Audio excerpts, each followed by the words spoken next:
This hope flows with hope-filled humility, that is, a deep sense of unworthiness because of sin and a deep dependence on God's care.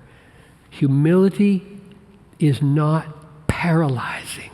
If you're paralyzed by a negative view of yourself, you don't have a bad enough view of yourself. I'm not going to let you off the hook with this. Don't say that cultivating negative view of yourself as a fallen sinner is paralyzing. That's not what's paralyzing. That's freeing if it's combined with dependence on God's grace, God's care. Casting all your anxieties on Him, verse 8, chapter 5, because He cares for you.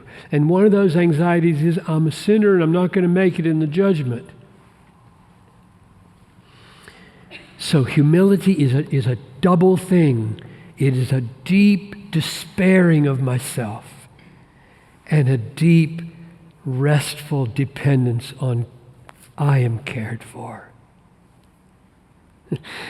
I preached a sermon one time from Isaiah, and now I can't remember the exact place, 54, 55. Fear not, you worm Jacob. I just love that.